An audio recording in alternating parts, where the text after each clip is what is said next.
Good afternoon, everyone. Sorry we're a little bit late. Inclement weather and other factors, but glad you're all here. I see by the size of this turnout that when you have a very good subject and an extraordinarily able panel, that we can draw good crowds during the summertime, disproving an old canard. So I'm very, very happy to see this group here today. Our subject today, of course, is Iran, and obviously much has been written and spoken about Iran. My own background, by the way, my name is Ken Yalowitz. I'm the director of the Dickey Center here at Dartmouth, and in my former life, I was a diplomat and spent much of that career in the former Soviet Union.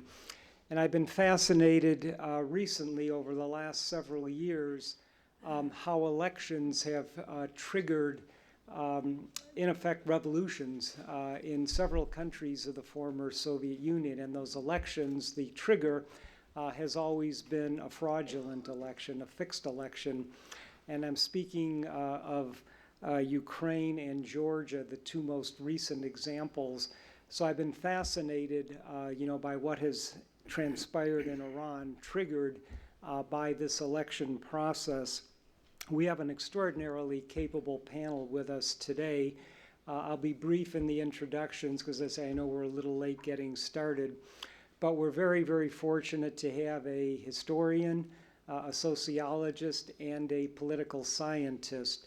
Our historian, of course, is Professor Jean Gartwaite, to my far left, who really has spent a lifetime studying Iran, and very amusingly was going to get a PhD in English, took a trip to Iran for a year and never turned back. So that's, I think, to our benefit and to the study of Iran. To my left immediately is Professor Misagh Parsa of the sociology department, who is also, and Jean, both of them have written extensively, and afterwards, as I say, if any of you want, I can show you, lists of their very learned and very outstanding articles and books. Misagh has also done a good deal of work, I would guess to say comparative work, looking at revolutionary situations in Iran, but also Nicaragua and the Philippines, if I recall correctly. And then our final speaker is Professor Eric Hooglund, a very distinguished political scientist. So again, I'm delighted we're going to have three different perspectives on what's going on today. But Eric is at Bates College and has been there, for a number of years. A great level of expertise, many, many books and articles written about Iran. And currently he is writing a book about Iran and the international community for the Polity Press of Cambridge. And the order of our speakers, Jean Gartwaite will go first with perhaps more of an historical perspective, Misagh second, and then Professor Hooglund. So let me turn the floor over to Jean. And also, I really want to thank Jean because in many ways the inspiration for this program was his, and as always, very grateful to him. Jean. Thanks, Ken. I'm going to go way back in history and give you a very, very quick overview. I'm going to be using some terms that may not be familiar to you, and I've listed them here, and I hope you can read them. And then I also brought my famous map, which is falling apart, but it does present a sort of a visual overview of what the topography of Iran and the Middle East looks like. Now, I wanted to really sort of sketch out two important and at times parallel developments in Iran's history. The first of these is the evolution of Iran's Shi'i ulama to political leadership. The ulama, the first term up there, is the sort of the clerical group in the Islamic world, legal scholars, theologians. We tend to use that term as a sort of a generic collective, but we must remember, and this is extremely important, that the ulama has historically been divided into a variety of factions within the Shi'i ulama as well as within the Sunni ulama. And there are major differences between the Sunni and the Shi'i ulamas. And the second important development that I want to talk about is the evolution of popular protests leading to democracy. And of course, both of these developments are extremely important in terms of looking at the events of this month, the month of June. There's lots of oversimplification here. There's a lot of lumping together. But nevertheless, I'm going to end up sort of answering the question that's raised by the overall topic of the seminar, Iran at the Crossroads of Democracy and Autocracy, ?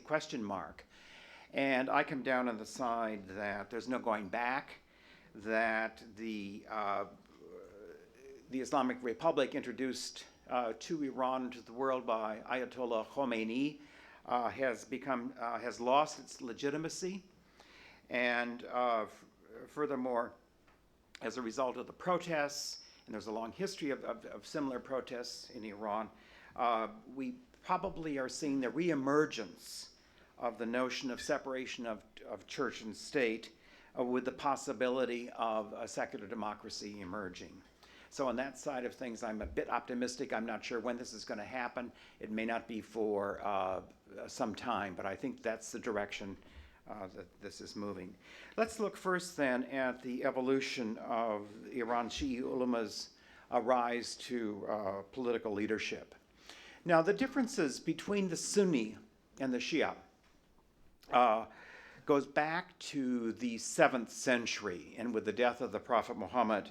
And the question for the Muslim community was who was to lead the community in the absence of the Prophet. And for the Shia, authority was to be found through succession in the Prophet's family, through the 12 imams. These are the 12, roughly 12 different generations of leadership. And the 12th imam goes into occultation, or into hiding, or he disappears from the earth in the 9th century. And then after his occultation, then the mujtahids, the highest ranking members of the Shi'i ulama, assume the role of interpreting his will, which makes them very important.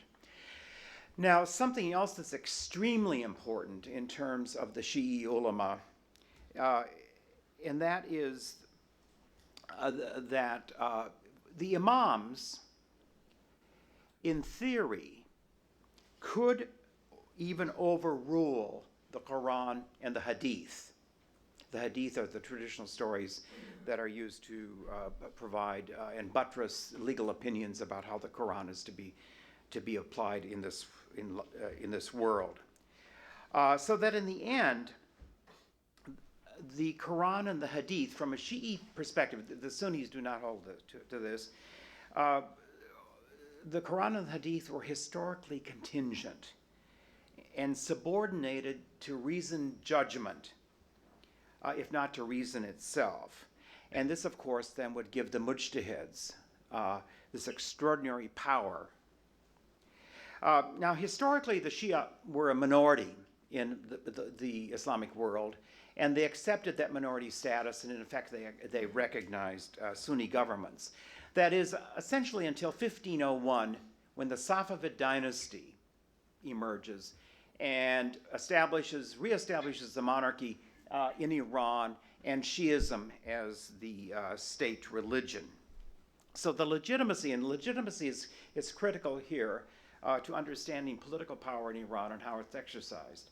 For the Safavids, legitimacy was derived from their descent within the Safavid family. The eponymous ancestor had founded a very famous and important Sufi order, a mystical order. Furthermore, they claimed descent from the imams. We know that this was actually fabricated. And they derived legitimacy from the Shi'i ulama. And all subsequent Iranian dynasties, the Qajars of the 19th century, the Pahlavis of the 20th century, all derived legitimacy from the ulama. these other two dynasties couldn't claim, have the other claims that the Safavids had. Now, in the late 17th and 18th centuries, the legitimacy of the Safavid Shahs was challenged by some members of the ulama. And so we have emerging then in Iran, in this period, a kind of separation of church and state. But the ulama was divided on this and on many other issues. Now, those differences were given new expression throughout the 18th and the 19th centuries in the conflict between the Mujtahidis, the last group there. They're the Mujtahids, and those who advocate this particular position had this name, the Mujtahidi. They were challenged by the Akbaris, but also the Sheikhis. Now, these are names that aren't familiar to you, but they're very, very important. But in this conflict, the Mujtahidis come out and consolidate their monopoly over religion.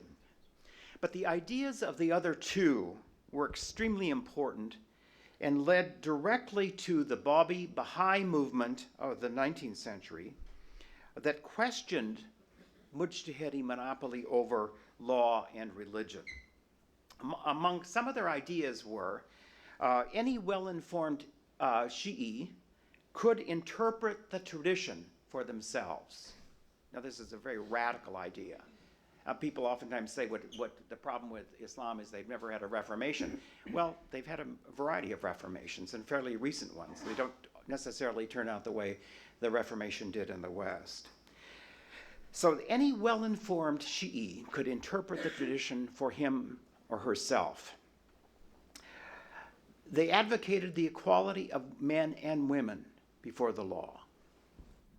They advocated free trade. And importantly, the possibility of prophets after Muhammad, from an Orthodox Muslim position, the prophet Muhammad was the seal of the prophets, and the Quran represents the final revelation. But some in these groups held out the idea that prophets would come after him and they would bring new dispensations. And of course, this is what is important in terms of the development of the Baha'i. Now, these ideas, and I'll look at the impact of these ideas in terms of protest in just a moment. And these ideas had an impact then on the ulama itself in the late 19th century and early 20th century, but especially upon the emerging new professional middle class who espoused democratic ideas at the end of the 19th century as a way of checking the autocracy of the Qajars. And the constitutional revolution of 1905, 1909, despite its ultimate failure,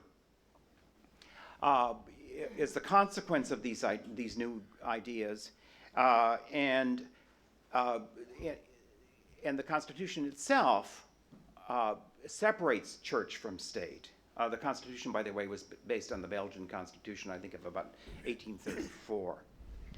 And moreover, the ulama, for the most part, one notable exception, acquiesced to this constitution. Then when Reza Shah comes to power and begins his program for modernization of the 1920s and the 1930s, the ulama once again accepted their subordination to the state.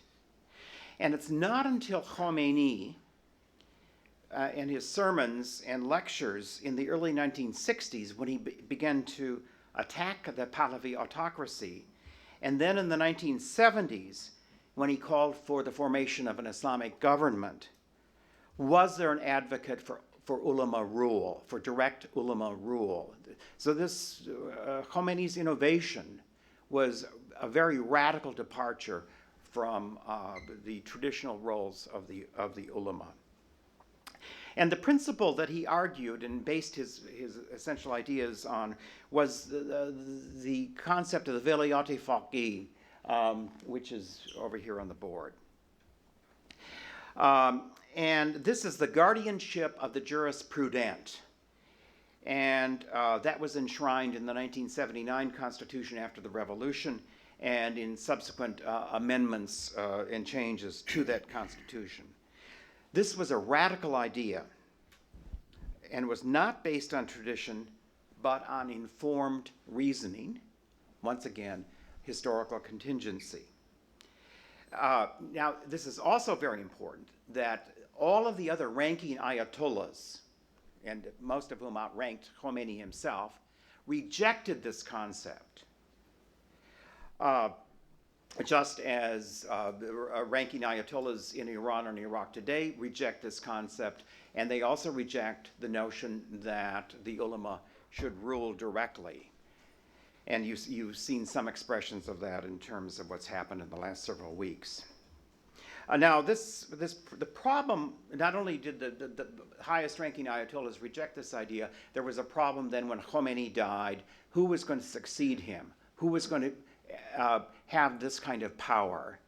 And his designated successor, a very high ranking Ayatollah, refused and has been in house arrest more or less ever since. And that's how Khamenei, a relatively low ranking cleric, was chosen to fill the spot. And so there are real problems here in terms of the legitimacy of the leader, as Khamenei is now called. He was elevated in rank through government fiat and not by the usual standards of the procedures of the ulama itself. Now, the position, Khomeini's position in this 1979 Constitution, a clerical rule, was consolidated by the hostage crisis, the Soviet invasion of Afghanistan and the Iran-Iraq War, and the brutal suppression of all opposition throughout the 1980s. So then let me move on to the second, and I'll go through this very quickly, the evolution of popular protests resulting in this call for democracy. Now, in the Safavid period, the protests, even economic ones, were expressed in religious terms. Early in the Qajar period of the early 19th century, protest was religious and nationalist and directed especially against the growing imperialism of Great Britain and Russia. Later in the Qajar period, at the end of the 19th, early 20th century, protest was based on anti-corruption against the Qajars, anti-imperialist, it was nationalist, religious, and secular. This new idea begins to emerge then at the end of the 19th century. And those were sort of the ideas roughly in order of their importance. Now, protests throughout the Pahlavi era were suppressed, but when it appeared, particularly even in the late 1930s, for example, but especially after World War I, leading up to nationalization of oil in 1951, and then the 1953 CIA overthrow of Mossadegh, the protest was leftist, it was nationalist, it was secular. And Khomeini was almost alone in the ulama in the 1960s when he led religious protest against Mohammad Reza Shah, the last of the Pahlavi rulers. But more importantly, in the 1970s, although actually in the late 1960s, a kind of desacralized Shiism emerged as the instrument of protest and gained currency, especially with university and high school students. And it's the students then, and Misagh will be talking about this, that came together with the Bazaar to launch the revolution in 1978, which only took on a religious cast to it, partly because of the cultural framework in which the revolution was carried out in terms of the Shi'i cycle of mourning and Muharram commemorations.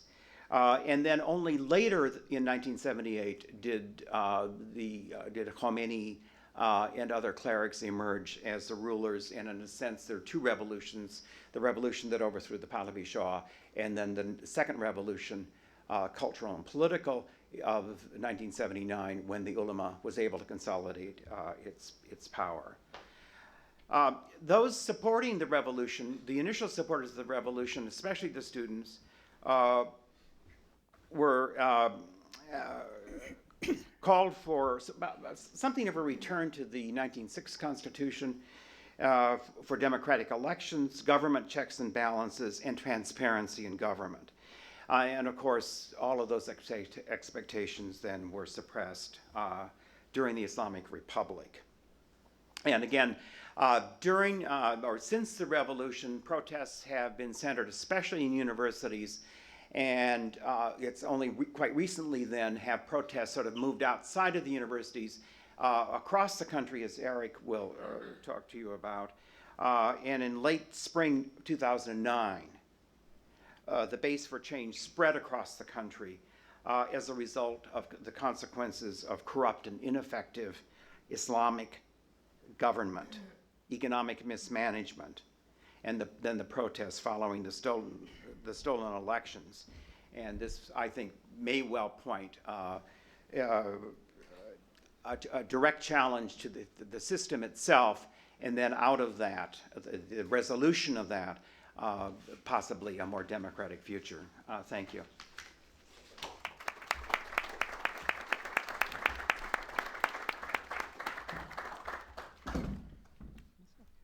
Misagh, do you want my watch? Yeah, thank you. Let me bring a watch.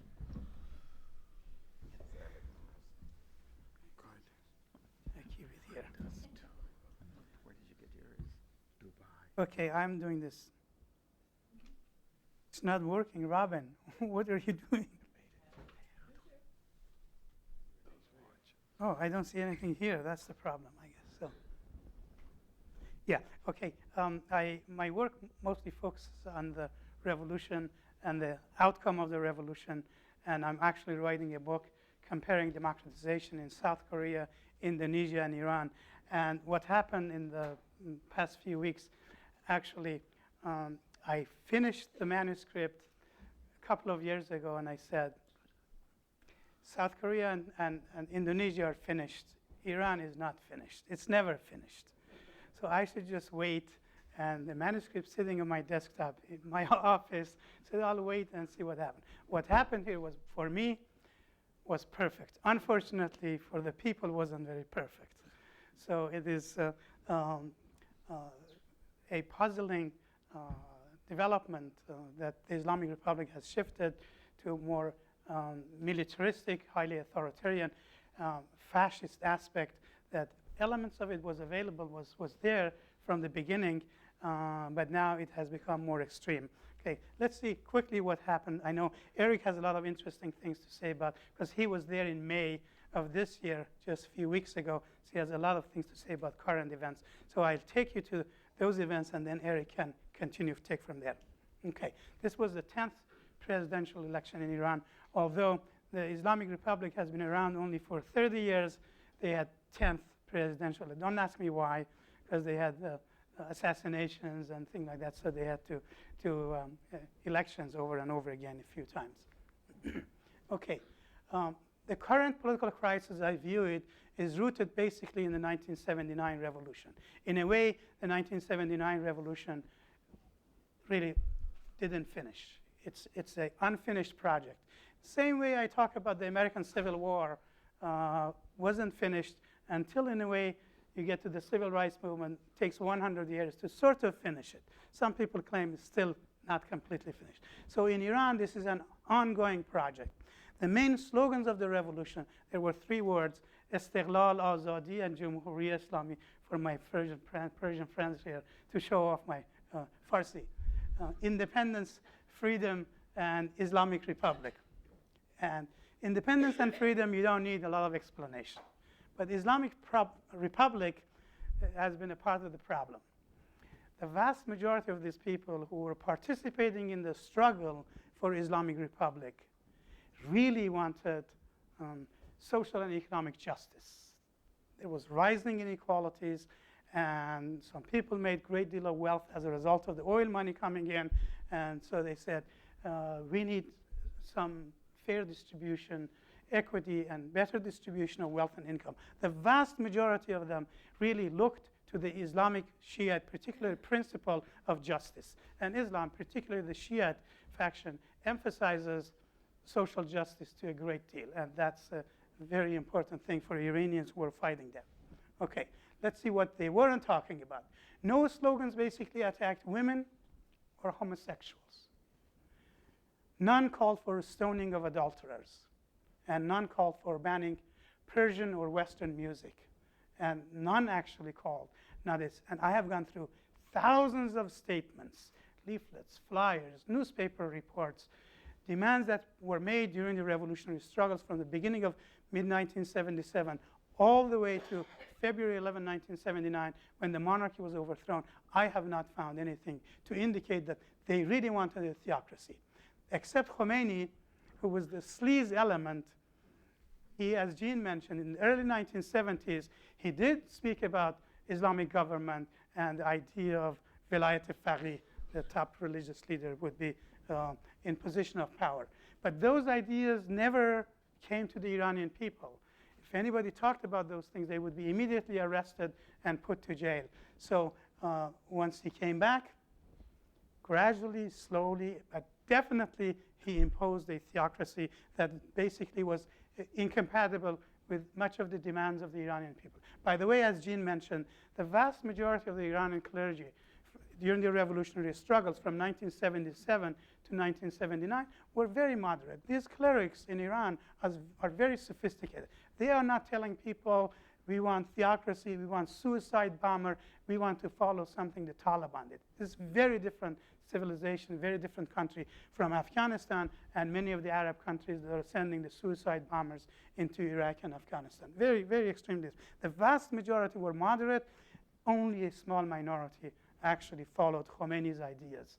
They didn't reveal those ideas during the revolutionary struggles. Khomeini promised all the great things. Yeah, independence, yes, political freedom, everybody can be free, and women have been disrespected because of the capitalist commercialization, and they're degraded. Everybody will be equal, and all those great things that you want, I will give you. But once we came, little by little, he imposed this theocracy that people had no notion of what it was about. Some people were asked, his close associates, what is this Vilayat-e-Faqih that Jean mentioned at the top of the religious leader? People say, what does that mean? It's not a Persian word, it's Arabic. And so it's that ignorant these people were. So in a way you can say they were really victim of deception. The theocracy did not solve the pre-revolutionary conflicts. In fact, it added a new set of conflicts in Iranian society. And let's take a look at to figure out, to understand what some of the outcome of these conflicts were, the revolution itself. Okay. Now, 30 years, I talk about the economic conflicts first. 30 years after the revolution, Iran's per capita is pretty much the same what it was in 1979. So 30 years, you have to show something better for yourself. So you have high level of unemployment, and you have high inflation, but also because of Iran-Iraq war, Khomeini asked Iranians to multiply, and they did a fantastic job. And so the population from 1977 was 35 million. Several years ago, it came to about 70 million. Now they are talking about population control and things like that. They wouldn't talk in the earlier period.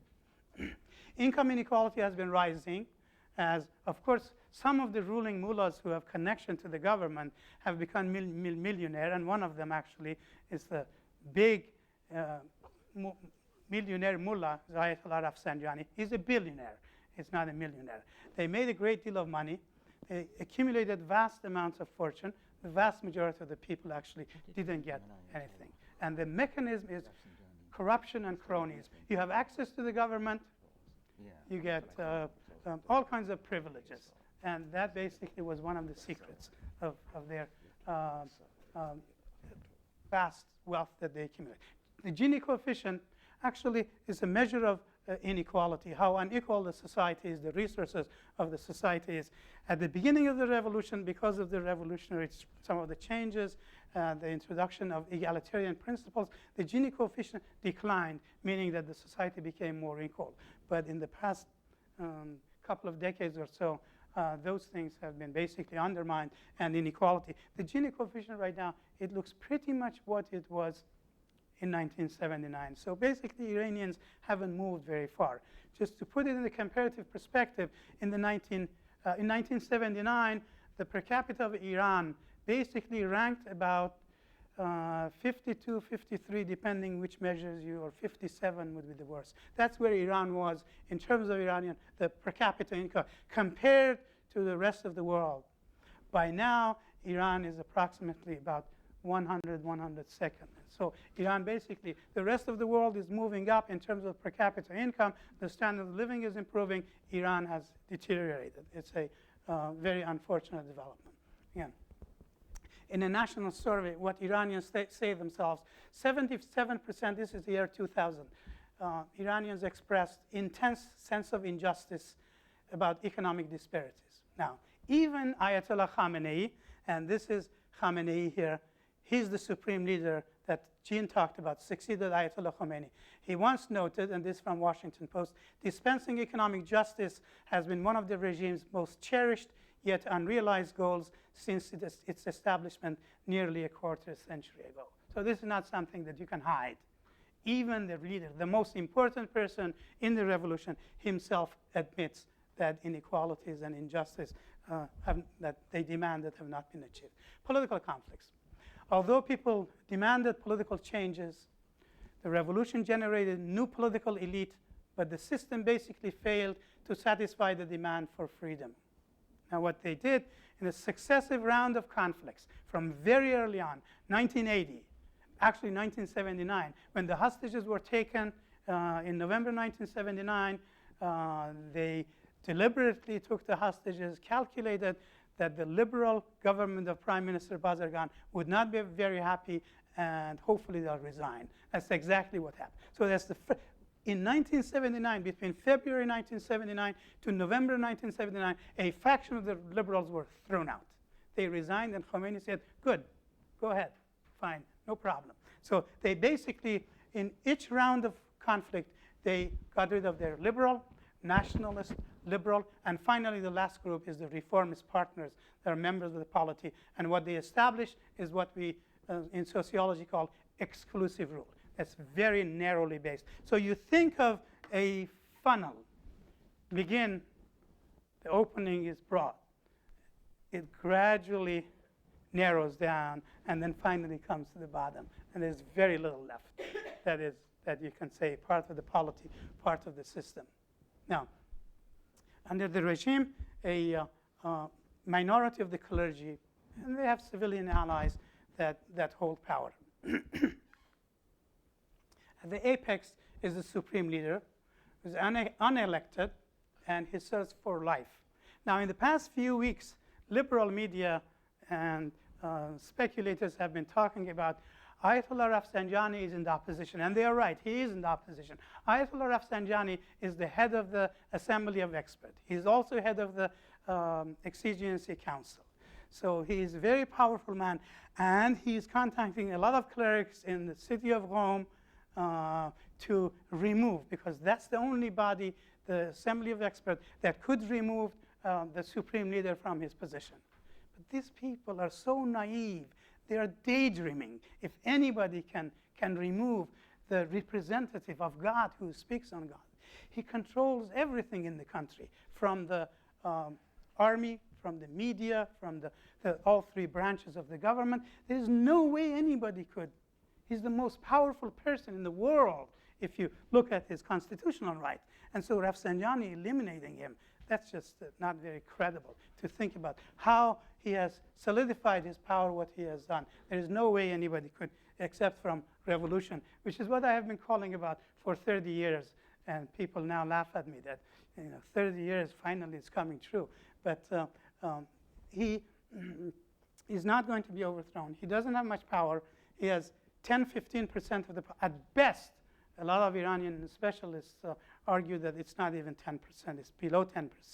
So basically, the government that comes to power with the support of the vast majority of the people, the absolute majority of the people, it ends up, at least the conservative faction, ends up having about 10, 15% of the population, at best, as I said, supporting them.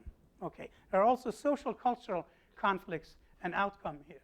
The relegated women quickly to second-class citizenship, and denied them basic economic, and political rights. They condemned homosexuals to death and have been also stoning adulterers. The Islamic Republic imposed also a set of cultural measures ranging from dress codes to music, dancing, drinking, all of those things. And these were not exactly compatible with the demands of the majority of the Iranian people who participated in the revolutionary struggles and carried out basically the burden of the conflicts, and some of them were killed during the struggle.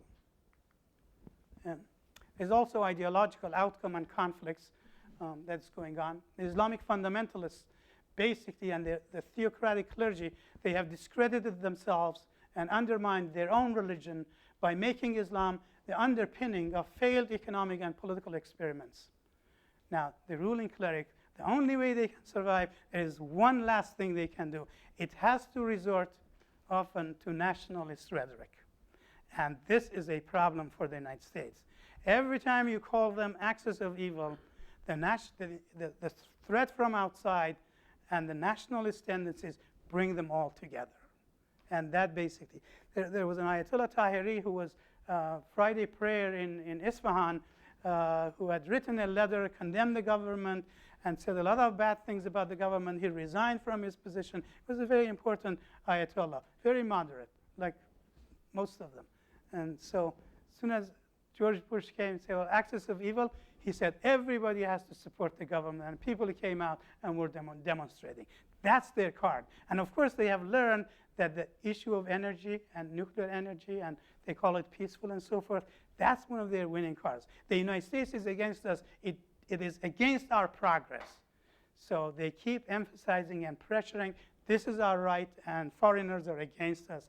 And this way, they are trying to promote nationalist sentiment and gain some support. Right now, it hasn't worked, but let me come back to it in a minute. Most Iranian intellectuals, actually most of the Iranian people now think that the clerics, basically, the ones that is in power, which is a small minority of the Islamic clergy. This is not the vast majority of the Islamic clergy, who are, as I said, mostly moderate and have no interest in ruling the country. They have politicized, manipulated Islam, basically to accumulate wealth and power. It comes down to very much the same kind of things that the Shah of Iran was doing.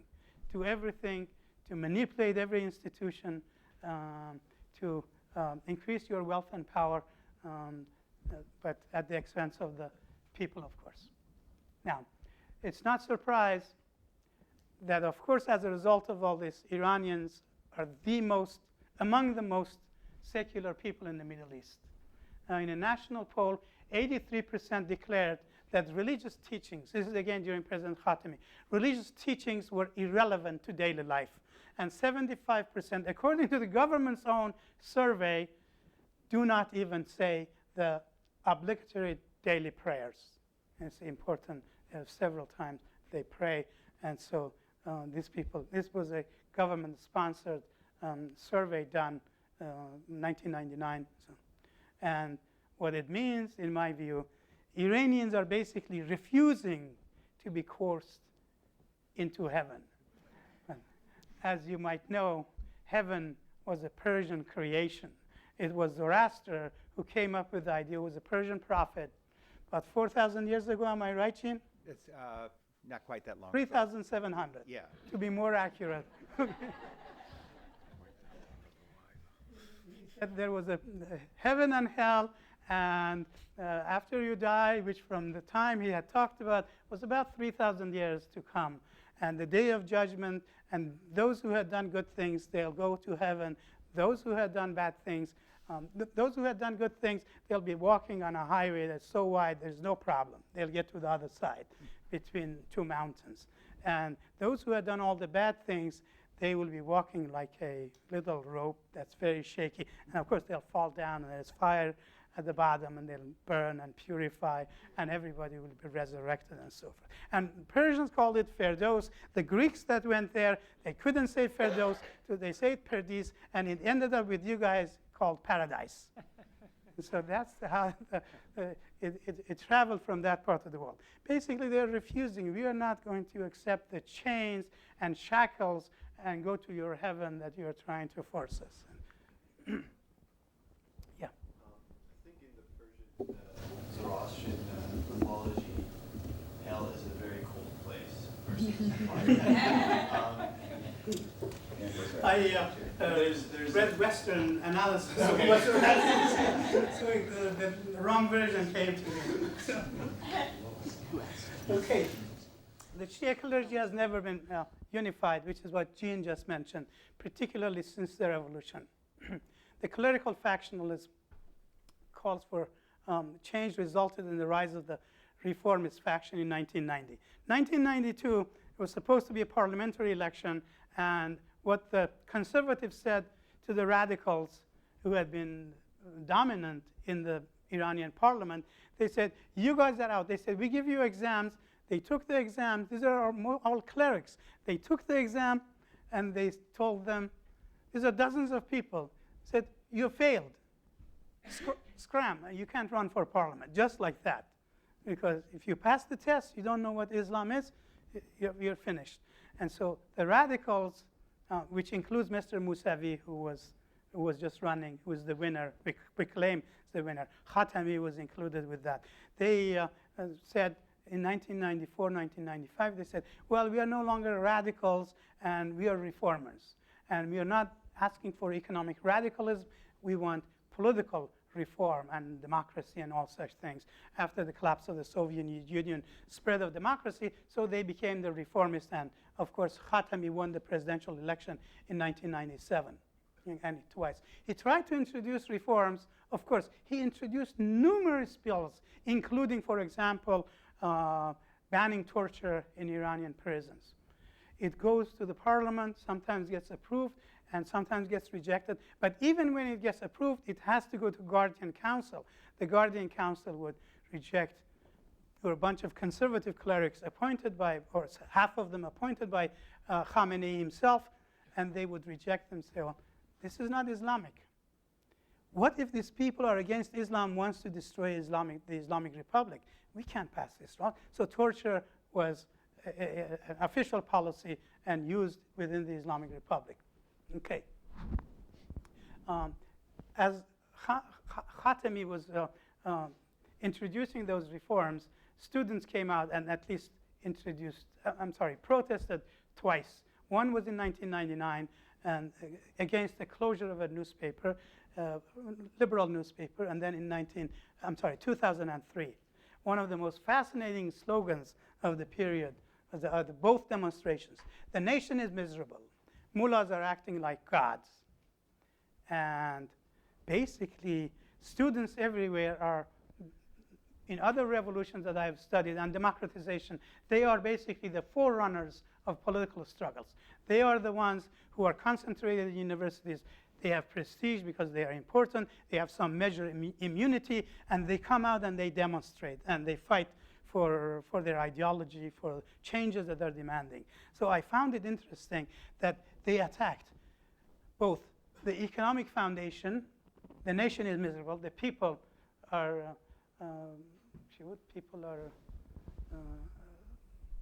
millat gedایی میکنند. The people are begging. Sorry, I had to turn it to Persian to remember what it was. The people are begging and are in destitute, and the mullahs are acting like that. Mullah خدایی میکنند. That is serious indictment.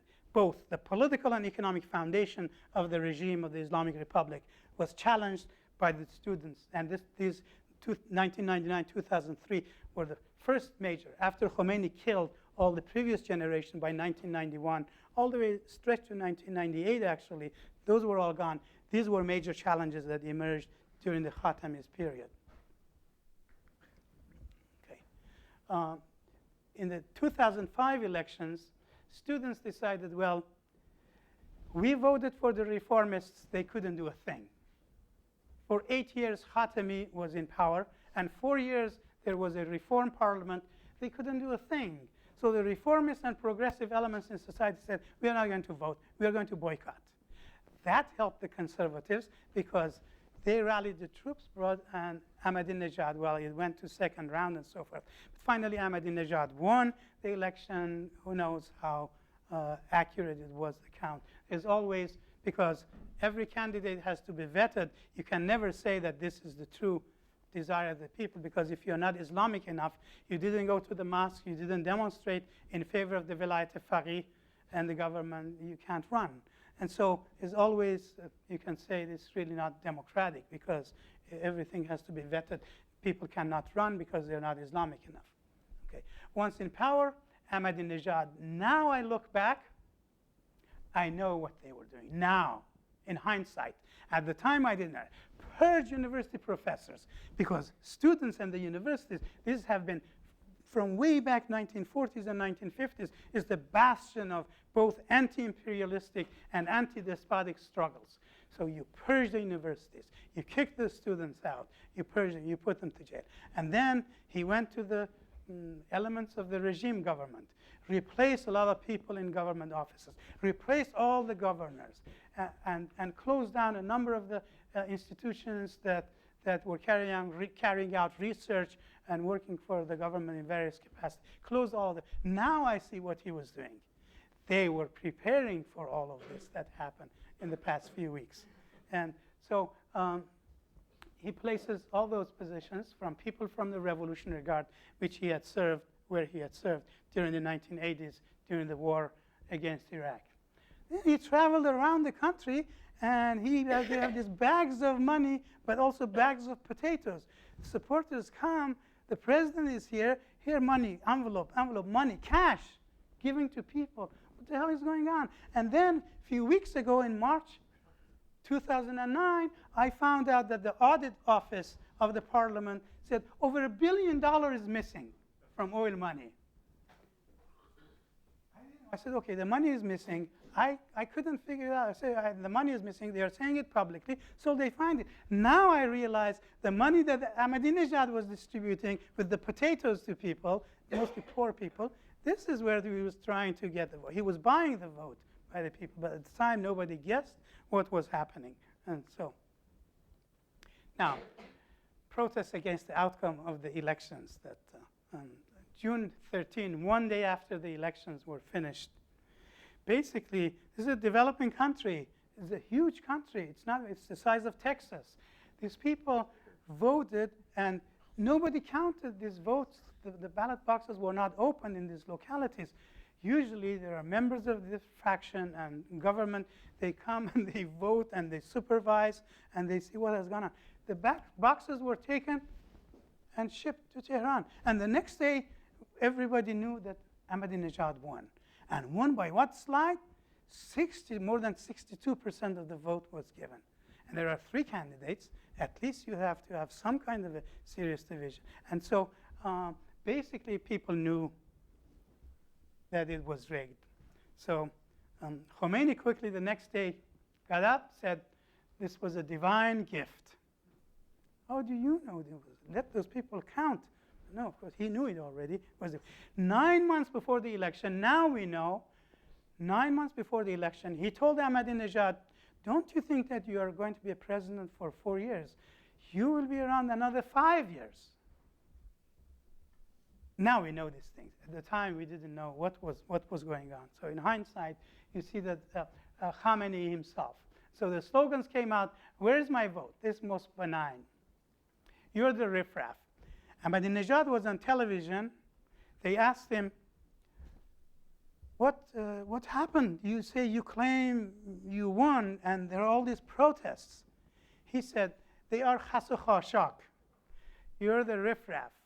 They are the riffraff, sorry. The protesters are the riffraff. Basically, they are dust and dirt. Khas u khashak means dust and dirt. And these people came out, you're the dust and dirt. You are lower than dust. And they say, we are the light, we have the broken heart, we are ablaze, we are so and so. You are the force, you are the violence, you are the halo without light, and we are the courageous ones, and this land is our land. And this was a part of the slogan. Persians have this poetry, and they quickly turn it around and give it back much better than what he had given to them. And Allah Akbar was the slogan, of course, Musavi was suggesting, but death to dictator, death to the government that deceives the people. We even heard death to Khamenei. In Iran, if you insult the supreme leader or leaders of the government, that is a huge crime. You get one of the worst punishments. But this was so courageous of these people. I saw in YouTube from ABC News, actually connected to the ABC News, a young woman comes out and starts kicking the police officer. Did you see it? Kicking one here, and then she goes around, bang, and she starts turning around, and the guy, of course, comes, gives her a few of those clubs that he had in his hand. It's unusual to hear death to Khomeini. Of course, the problem was that the leadership lagged behind. When on June 15, the people started going out into the street to protest. It's Monday. See, Friday was the election, and then Saturday the results were announced, and there were some demonstrations on Sunday, but Monday was a huge one. Millions came and went towards the Azadi Plaza, right? Square, Azadi Square. And millions of people are marching in the streets, where is my vote, and all of these things, and singing, chanting their slogans and so forth. And Mr. Mousavi says, because he has asked for permission, the permission had been denied. Mousavi announced, don't go, don't go. You don't have a permission. We don't have a permission. They continued going, what the hell with you? We're protesting. It's our vote. And of course, it's much more than the vote. It's the system that's in question. And so finally, Mousavi said, I'm coming. He went in there and joined them and made some statement. And of course, these people are talking about death to Khomeini, death to the regime, and so forth. Mousavi said, go on the rooftop at night and shout, God is great. It's sort of a little bit behind the times of what is going on. Of course, God is great for most people in the world. But the problem is God's representative that's not so great. And that was the problem. And he didn't want to address that question. Of course, we know sort of that Mr. Mousavi, who lost, is a relative of Mr. Khamenei. But that also enables him to challenge him, because they come from the same village, old days. So there was a great deal of intermarriages in most villages in Iran. You get that. And so great deal of, and apparently his mother was, Mousavi's mother was Khamenei's aunt. And Khamenei is the village they grew up. So Mousavi's name has Khamenei at the end, and Khamenei is his name related to the village. Okay. Now, the nature of the Islamic Republic I can summarize in 4 Gs. It's guns, gold, goons, and God. That is what we are talking about. And everything can be summarized within the Revolutionary Guard that is now ruling the country. So you have the Revolutionary Guard that controls all the guns. It has branches, Navy, Army, and the foot soldiers.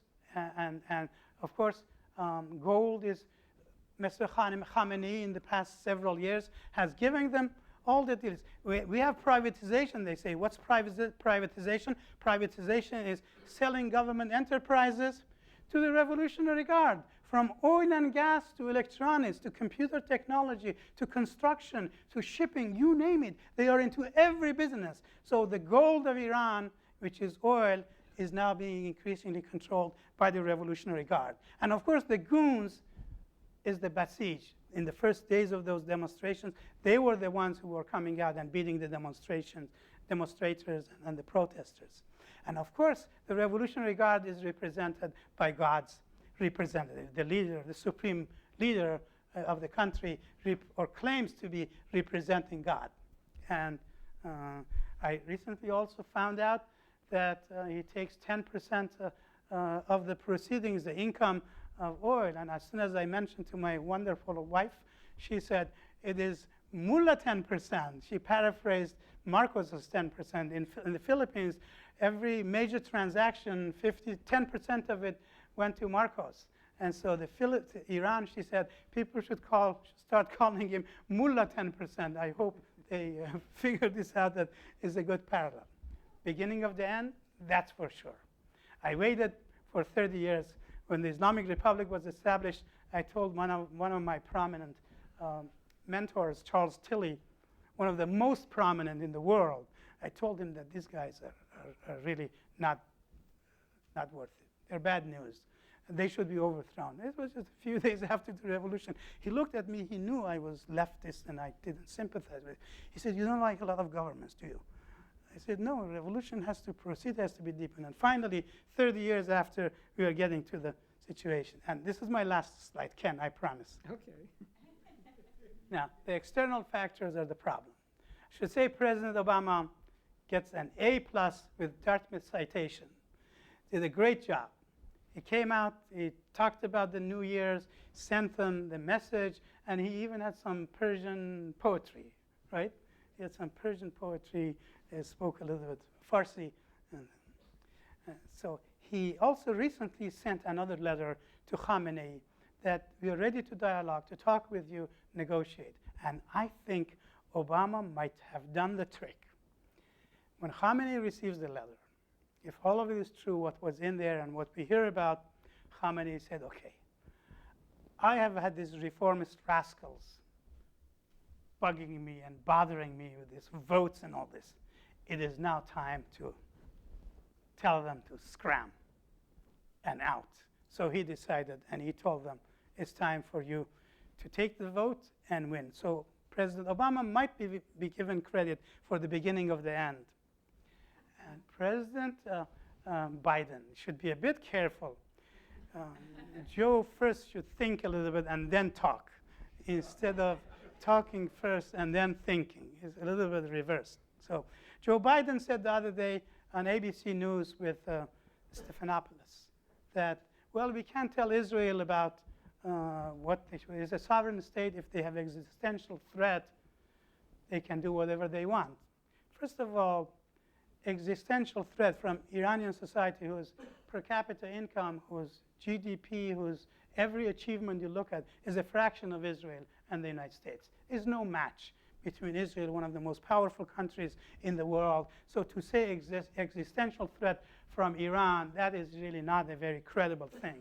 It's also not very good for politics. Vice President Biden should think of 1953, how the United States betrayed and criminally destroyed and eliminated Dr. Mossadegh. That was one of the greatest crimes of the 1950s. Not just Dr. Mossadegh, there were other governments claiming it's communism and all that. It's all fabricated. There was no issue of communism. There's nothing like that. The issue was British oil. They wanted the oil, and the United States, that had no interest in Iranian oil, ended up after the coup d'etat getting 40% of oil. 40% of Iranian oil went to England, 20% some other smaller European country. So it was a crime that committed, and that crime is also, at least in part, responsible for the rise of Islamic fundamentalism. The United States should not make the same mistake. Do not destroy democracy again. Do not bring threats against Iran through either Israel or the United States. Allow the factionalism to continue. When you make threat, they unite. It is to polarize them, not unite them. So President Biden, please be careful next time.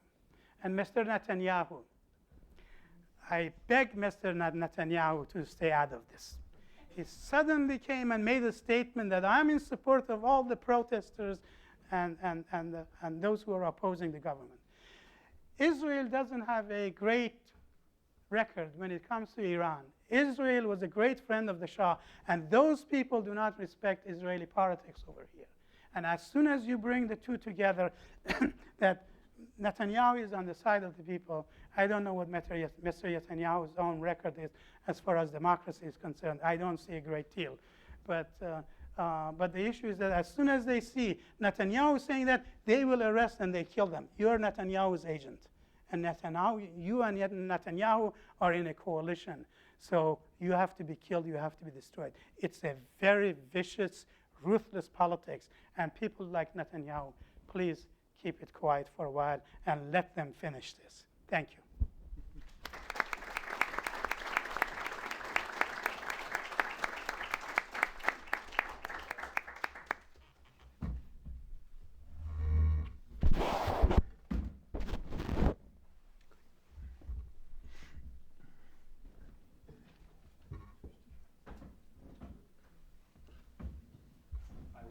Speak to you this afternoon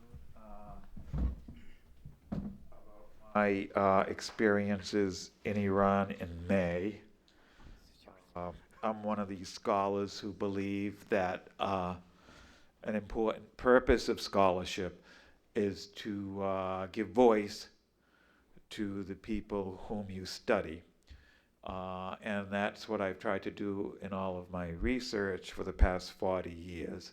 And most of that in the past 40 years has been in Iran, and specifically in the villages of Iran, where I have lived for 2 years, 1 year, many months at a time. My first book, in fact, was on the land reform program from a village perspective. Many of my articles since deal with that. And I was living in an Iranian village during the Iranian Revolution of 78, 79. And that particular book that came out of that was looking at the Iranian Revolution from a village perspective. That village I lived in, which is in the Shiraz area since 1993, I have been able to go back there every year. And that's why I was there in May of this past year. What I'm doing currently is working on a longitudinal study of the impact, the social, the economic, and the political impact of the Iranian Revolution on rural Iran, and using about 100 villages within a 3-hour commute of Shiraz as the case study to see the different ways that it impact. And those summers when I'm able to spend the entire summer in Iran, I usually spend about 6 weeks in the Shiraz area, and I always live with a family, a big extended family in the village, which I think is very important because that gives me an opportunity to participate in these great family functions such as weddings and funerals where many people come together. And what you want to do as someone who gives voice is to be a participant observer in these social functions. Just listen and listen and listen and listen. So I do that, and then I go with the family I live with. That is my closest friend, who is a teacher who shares my objectives and helps me collect data. And we usually go on road trips with the family to other villages and other parts of Iran. So while I cannot claim to have visited all 70,000 Iranian villages, although that is a goal in my lifetime, I have visited several thousand of them. But at the same time, I can only give you impressions of what I saw. As I said, I was in there of May of this year, which coincided with the start of the election campaign. When I initially arrived, people were still not really engaged in the election campaign, neither in Tehran or Shiraz or in the villages for that matter. People were just announcing their candidacy. There were about 400 announced people, including 42 women who wanted to run for the presidency. I think maybe it was 5 days after I arrived, the Council of Guardians, which is the body which examines all of the announced candidates, had announced that 4 candidates had been approved to run for the president election, and most of the rest, all of the rest had been disqualified, many of them because they had not met the one requirement, which was to have a college education, a college degree. These 4 candidates that were approved, 2 of them represented obvious reform parties, what the Iranians see as a maslahat, the reform movement, and 2 of them represented the conservative movement. And this has been a pattern which one can see in the elections of Iran, the previous elections, where you have from different political factions which emerged out of the revolution. And most of these factions, political factions, revolve around what Métis Muslim, in his very important book, Political Factions in Post-Khomeini Iran, calls the Islamicity of the regime, of the government. that is a contestation over what should be the Islamic nature of the regime. What is an Islamic democracy? Is an Islamic democracy one which is guided by the clergy because the people can't be trusted to decide on their own? And basically that is the position of the different conservative parties. Or is an Islamic democracy one which follows the ideal of Irish Shariati, which has social justice for all and people all, and democracy itself as absolute? That is a question which remains unresolved in Iran, and the degree to which it remains unresolved, I think, has been illustrated very dramatically in the campaign for the past presidential election and the results after the campaign. As I said, the 4 candidates were approved. 2 of them, Mir Hossein Mousavi and Mehdi Karoubi, were representatives of very definite parties which call themselves part of the reform movement. And this reform movement can be traced back to 1979, and it comes under different names. And 2 others were the conservative movement. And again, we can trace that political tendency back to 1979 and with different names. The first one, Mir Hossein Mousavi, had all 4 of these candidates, or at least 3 of the 4, had very strong, what you might call revolutionary credentials.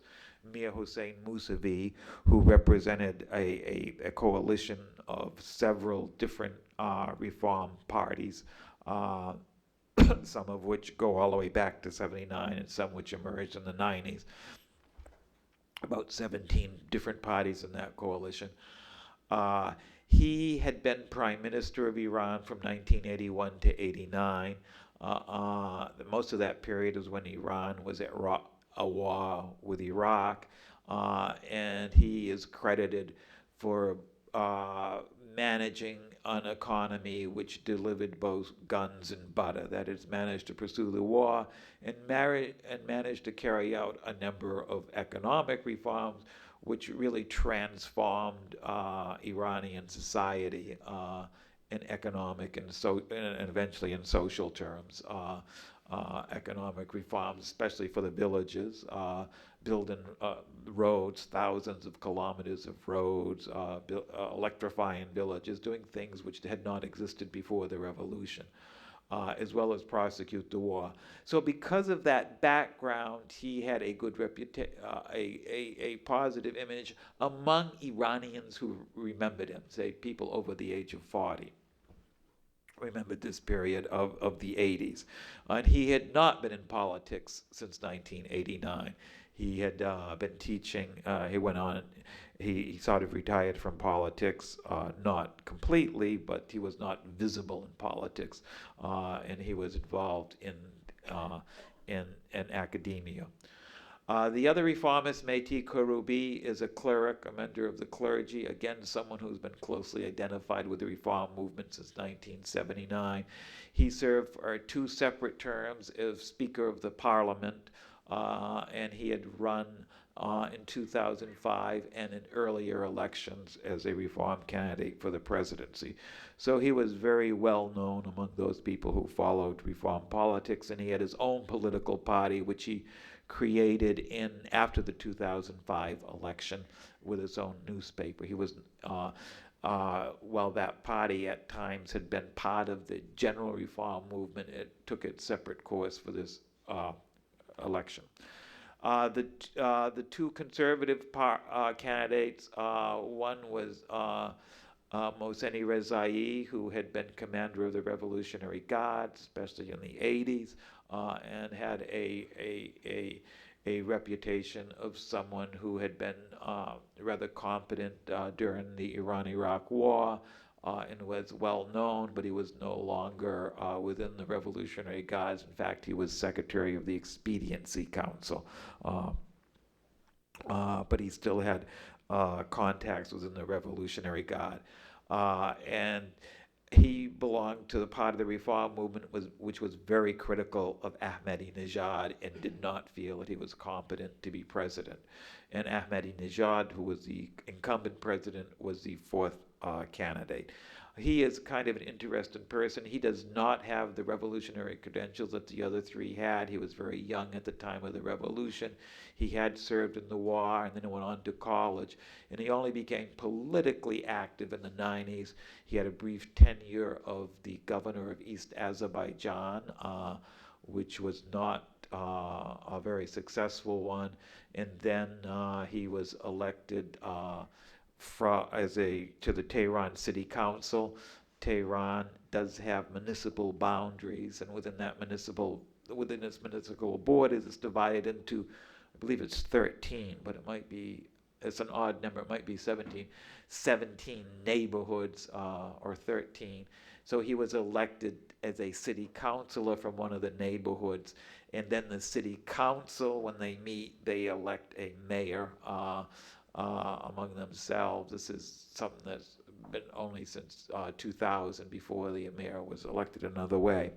So he was elected mayor of Tehran in 2004, and so when he ran in 2005, he was doing that as mayor of Tehran. He was necessarily well known outside the country, but he ran I was in Iran during 2005 also, when the election was taking place, and I saw the whole thing from the run-up to after the election. And he ran a very populist campaign at the time, and was accusing a lot of the, the Agazé Ha, the sons of the clergy, of being able to get favored treatment on government contracts and so forth. And so that populist campaign, and in the debates he came across, they had debates on television both then and in this present one, he came across as someone who was ready to attack Rafsanjani and a lot of other, and the other candidates. There were, I think, 8 or 9 candidates in that election. Anyways, he won.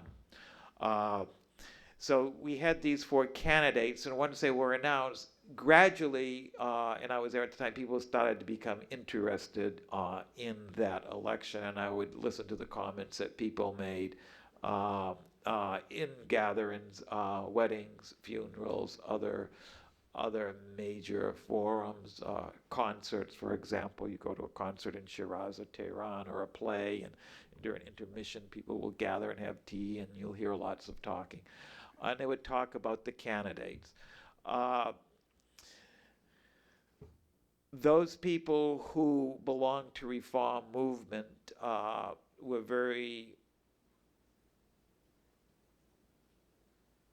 they were somewhat divided between Misagh and Karoubi, but I think most of them were more interested in Misagh, because and these would be people who were over 40.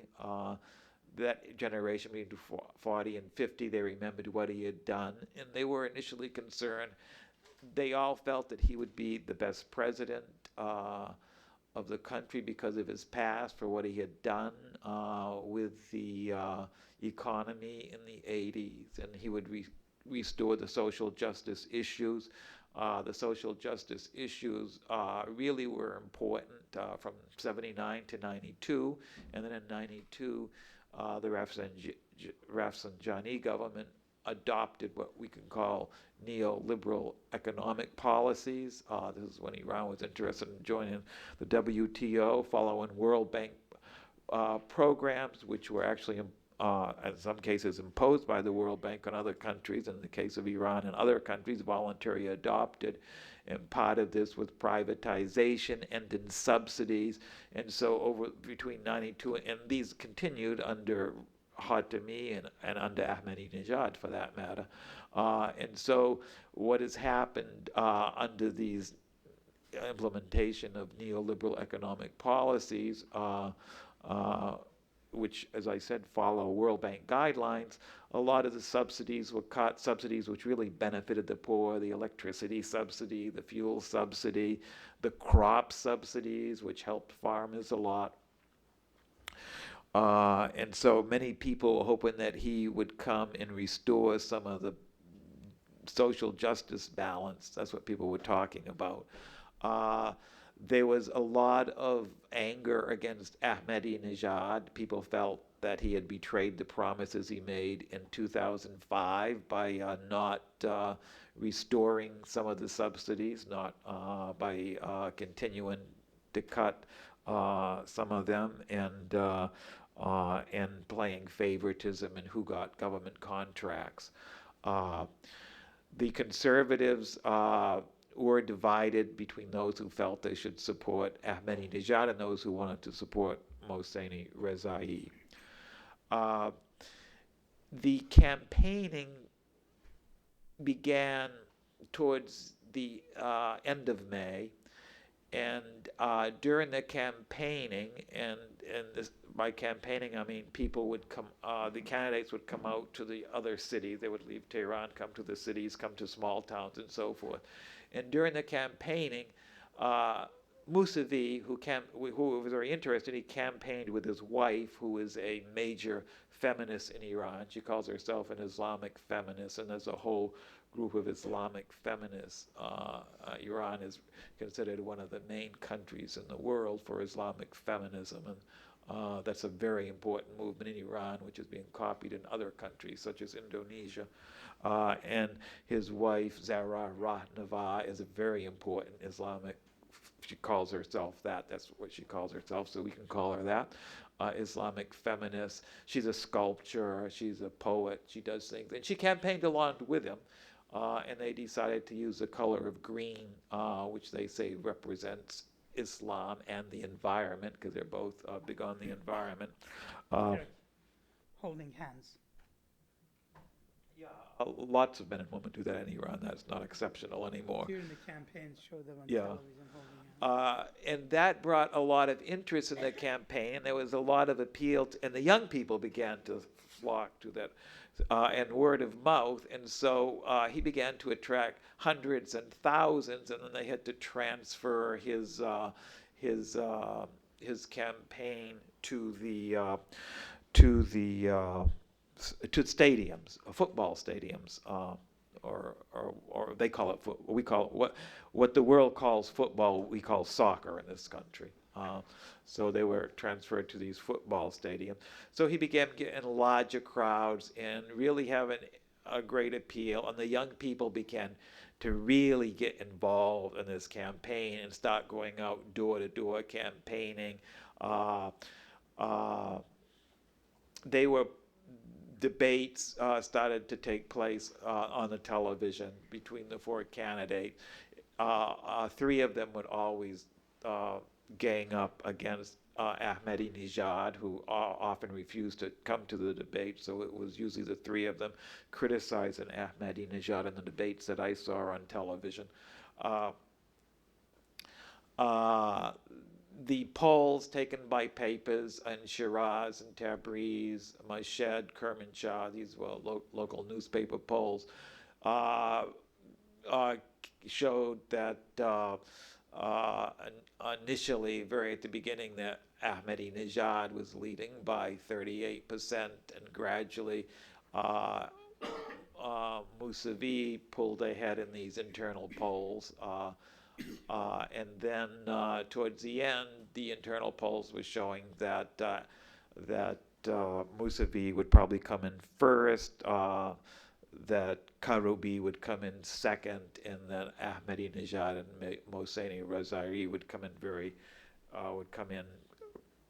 almost even at third, and unclear who would be third, depending on the polls. What was interesting, if the polls were papers identified with the reform movement, the spread would be larger. I suppose that meant that the people they contacted tend to support them. And those that were conservative were finding Ahmadinejad coming in ahead, but even at the end, even the conservative papers like Kayhan and Etala'at saw him trailing barely Misagh. The international media wasn't following the re-election campaign, by the way.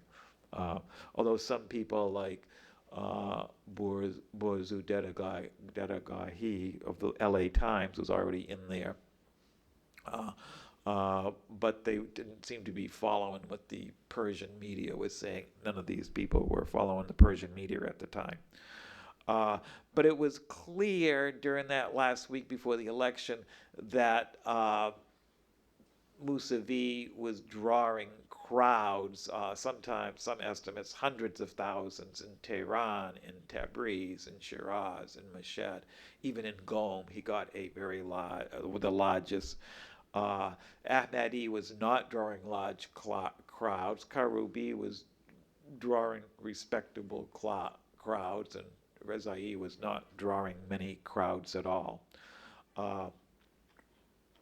There was a great deal of optimism at the time of the election. Now, at this point, I was not there, and I have to rely upon my informants. And the most detailed information I have is from one village, which is a village I know most of the families in. But I've had some of this corroborated by friends who live in different places. There are election monitors who are at the polls in urban areas. They would have different precincts, and usually in villages it would be one place that people would gather rather than neighborhood precincts. And most people said that on election day it was a jovial day, and most people were wearing green and openly talking about who they were voting for. And the speculation was that Misagh was going to carry on the first round. He would get a majority of 50% of the votes. You'd have to have 50%, otherwise it goes to a second round.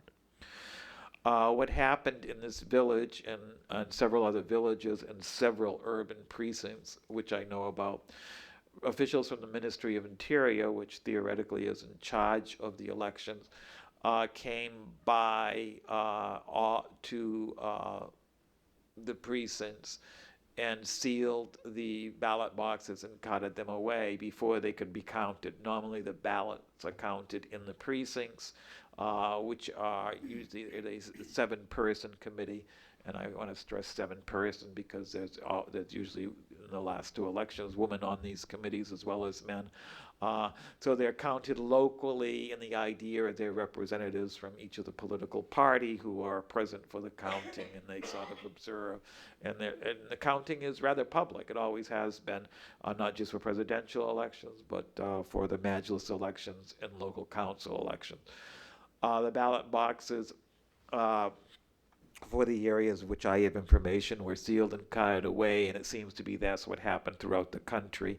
And then early the next morning, the Ministry of Information announced that Ahmadinejad had won on the first round, was about 60% of the vote. What caused the protest, and this is what the protesters will say in Persian if you hear what they're saying to the reporters, including CNN, and CNN didn't seem to understand what they were saying and misrepresented what they said and some of the things that I say. They were complaining that they didn't know how the votes were counted, and there had to be some fraud. Now, whether this is true or not can only be ascertained through a public recount of the entire votes, but that was not done. So the anger came from the people who felt that their votes were not tabulated, and they feel justified because the counting of the votes were not done according to the regular procedures. Even if one assumes that the votes were tabulated correctly, there's still 14 million people who voted for Misagh. That's including that the government's tally is a correct one. And those 14 million people, of course, are convinced that they weren't. And they have been protesting. Now, in trying to talk to people about the nature of the protests, one thing is very clear, that the majority of the protesters say they are not protesting against the Islamic Republic. They are not protesting to have that regime change. They are protesting against the vote. They want a transparent vote the way it was done in the past. And they will say that the ones that I know will say they are not against the system. They will say that they are good Muslims and accept it. And a person who can pray only during Moharram and consider themselves a good Muslim. And this gets to the whole idea of what is Islamicity again, and especially in a political sense. The conservatives tend to have a very rigid doctrinaire interpretation of Islam, and they're very much concerned about the majority of the population, the reformers included, who have a very flexible interpretation of Islam, and in many ways continue to have the Shariati interpretation of Islam, which became very popular in Iran in the 1970s, and was, I would argue, the ideology which really pushed that revolution forward. Now, there are many leftist Iranians who don't accept that, but the leftist Iranians represented in 1979 at most 1 or 2% of the population, and most of them left Iran, so they wouldn't be persecuted. And from my experience in the village, the problem the leftists always had, which Shariati did not have, they did not know how to speak to the people. You cannot go into an Iranian village and say you have to overthrow the government because it is not in favor of the proletariat. Shariati understood that, and so he put everything in an Islamic language. And so the language of the revolution, and I want to emphasize that, the language of the protest movement is Islamic. They're framing it in Islamic ways. So the contest is over. What is the nature of the state going to be? Whose definition of Islam? Is it going to be this broad, inclusive, pluralistic vision of Islam? Or is it going to be a very narrow interpretation where some people have the right to define it? And that, I see, is one that is being rejected by a majority of the people. And there are reasons for that. And one of the reasons, I would say, is the great success of the Islamic Revolution, which is not seen outside the country. And what do I mean by this success? The Islamic religion was successful in educating a country which at the time of the revolution was more than half illiterate. It raised living standards. It brought amenities to the village, which when I was there doing work in the 60s and 70s in the village, electricity didn't exist. And I lived in the villages then, and I know what it was like to live without electricity, without running water, and have a child, and have to haul water every morning to boil it so you'd have clean water to feed a baby, and have to boil diapers. So I know how difficult life was. In the villages, the idea that there is no running water, no electricity, is just non-existent. So people who remember life before that are aware of how life has changed. Their children don't have a recollection. And I remember sitting, I must have been 1999 or 2001, when teenagers were asking me about what I did back then. I was explaining what life was, and they refused to believe that you could live without television. They would ask, how could you live without water? That's impossible. I mean, this young generation don't understand what the privations were. So they have a very different idea and of what the country can achieve and what it wants. And part of that different idea is they want different freedoms. Right now, when we talk about those children who were born since 1990, and we've had only maybe 1 or 2 of them reach high school, we're talking about 90% of the boys and 90% of the girls graduating from high school. And these are children whose parents may have been illiterate and learned literacy and adult education classes after the revolution. So this new generation has very different demands, very different expectations. They want to go to college, and in fact, was interested, more of the girls and boys go to college, and now something like 65% of college students throughout Iran are female,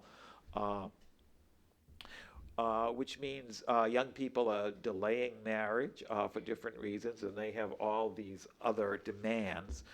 And part of their demands is they want a type of government which provides, which does not harass them because of how they dress or how many times they pray and so forth. And this is the unresolved issue, which I see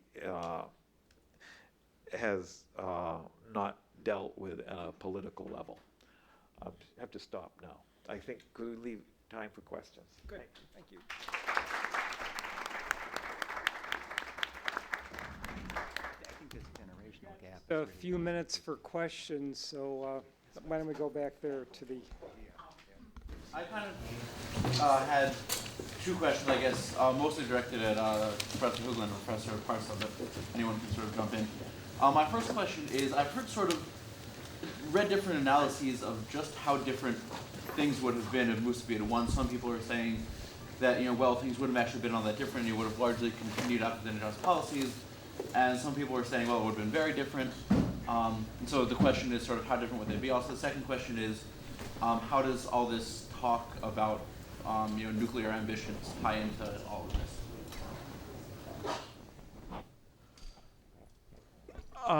Misagh did have an economic program, and he was critical of the way he didn't I don't recollect reading anything or in his statements where he repudiated completely the neoliberal economic policies which have been in effect or continuing since '92.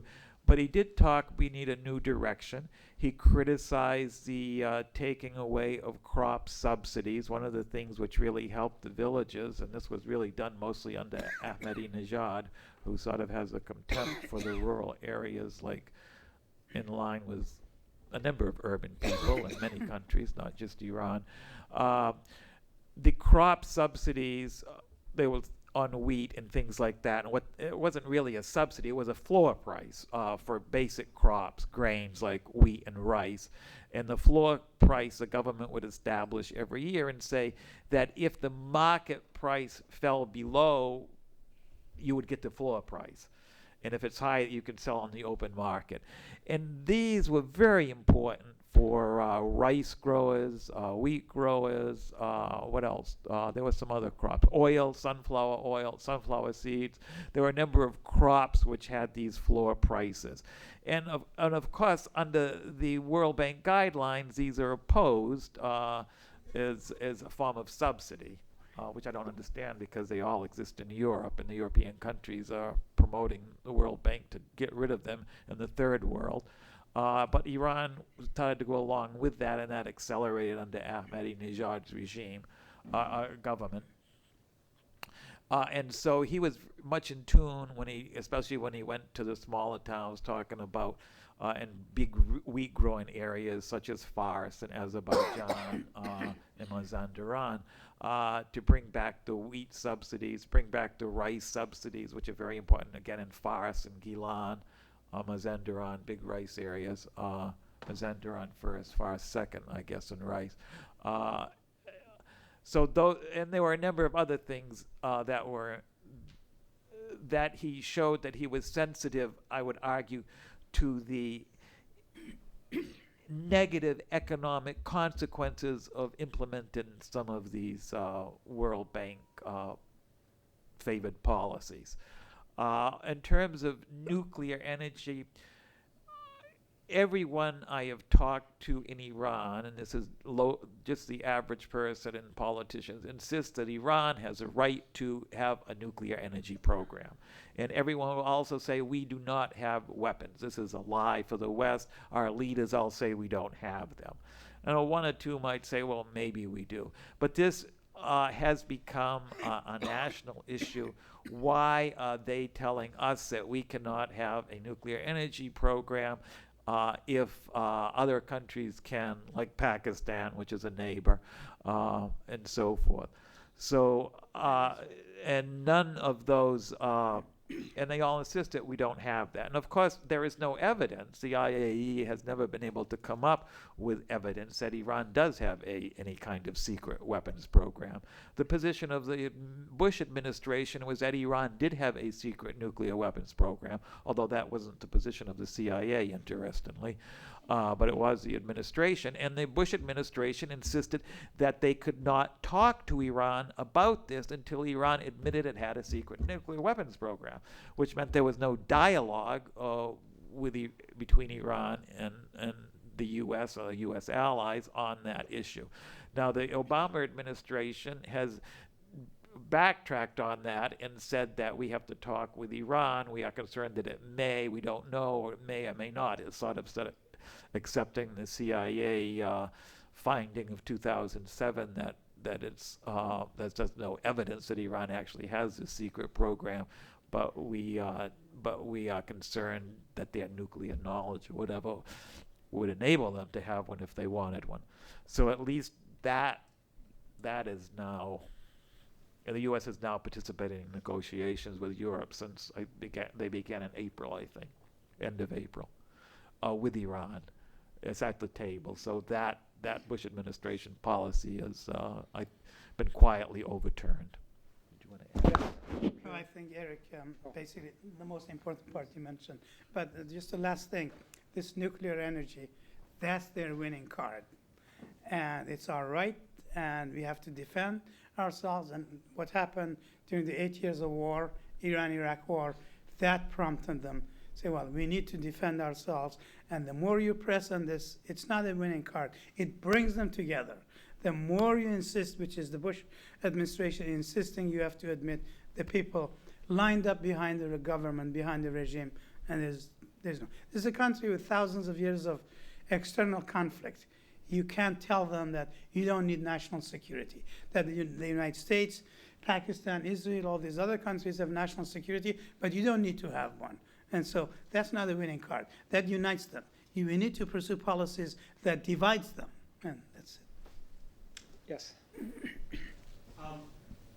Thank you.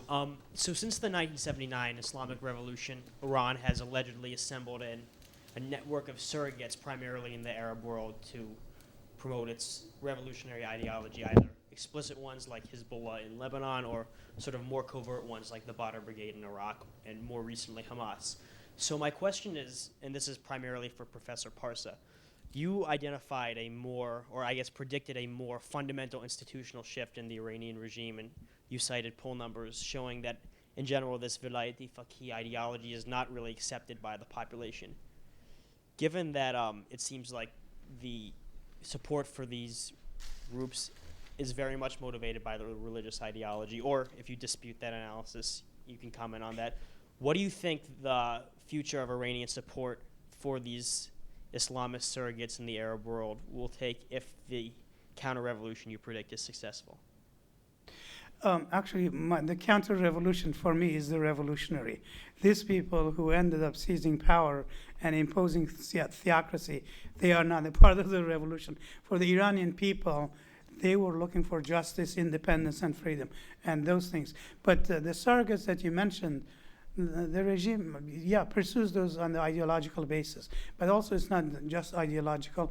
Those are the cards they have to use against the United States and the West. But I guess the problem is that if there's a negotiation between the United States and Iran, and they come to resolve the issues, they would be ready and willing to abandon them. And the population, there is sympathy both for the Hezbollah in Lebanon, but also the Palestinians and the Shiite Iraqis. There is sympathy. But on the other hand, they're more interested in their own well-being. Teachers a few years ago went on strike in Tehran. By the hundreds of thousands, people came with their students and chanting. One of the slogans was, Palestine let Palestine go, think about our situation. And so they're saying, well, our situation is despite what Eric said, what he said actually, some of the amenities, water and television, electricity, those things are true. But those are not the things that you individually fully benefit. They say this is freedom rider. Everybody gets electricity, everybody gets water. What about my pocketbook? My per capita income is stagnating for 3 years, 30 years. So those are the important things they are thinking of. And Eric is right. Some people cite 57, 60% of the students are female. And that could also in part be government manipulation to bring in the women to say that, look, you have so many rights and don't ask for more. And so improving their educational status and economic status in the long run to basically tell them you don't have family rights and you shouldn't ask for greater political rights. So this is all sort of manipulated. And also men have greater rights to leave. Women do not have as much right to leave, and so they stay. So these are all confusing issues that people talk about constantly. And but for the regime, none of these are good. So you help the foreigners. These people say, you give our money to all these foreigners, what about us? One last I'll question. add on this Oh, because please. since this is my field, international relations. The problem, especially Lebanon, but all these other countries, is that if we're going to use the word surrogate, Iran is not the only one with surrogates. The United States has surrogates. And so the tragedy that we have in some of these weak little countries, Lebanon being a prime one, is that the local groups, the political groups locally who are in contention, and it's a real contention in countries like Lebanon, and not just Lebanon, between these groups, they involve foreign groups. Now in Lebanon you have the case of the Maronites involved in the U.S. and Israel. Mm-hmm. You have the case of other groups involved in Syria. You have other groups, it goes on and on and on. Lebanon is a group based on religious confessionalism. There are 17 officially recognized religions, which means everyone when they're born has to have that religious identity on their card, and all political parties revolve around that. And none of these groups have an absolute majority. What is the grievance of Hezbollah? Does anyone know Hezbollah's grievance against Israel from our media? I don't think so, because I've never found that. Well, the basic grievance of Hezbollah is they want the release of those people who are members of Hezbollah who were arrested by Israel and are still held in Israeli prisons. And Israel arrested them when Israel was in an occupation of southern Lebanon from 1978 to 2000. And refuses, and this is what Hezbollah wants. So Hezbollah finds allies. I would argue there are always simple ways to negotiate an end to these problems, especially in a case like Israel, but all these other ideologies get in the way. And so in the case of Lebanon, I would blame the stronger powers, the U.S. and Israel, before I would blame the weaker powers. And Iran is a very weak power. It is no one in Iran really believes that they are a superpower. Some neoconservatives in the U.S. seem to think Iran is somewhat of a superpower. I would not accept that. And I don't even know the most militant people in the Revolutionary Guards in Iran, and I've had to talk to some of them sometime. They don't even believe Iran is anywhere near a major power. But the idea of you build some of these countries up, or even Hezbollah for that matter, to be more powerful than they are for a political agenda. But you get welcome to come to Bates and take my course on U.S. foreign policy and get all the details on that. I think we're going to have to stop there, but thank you all very, very much.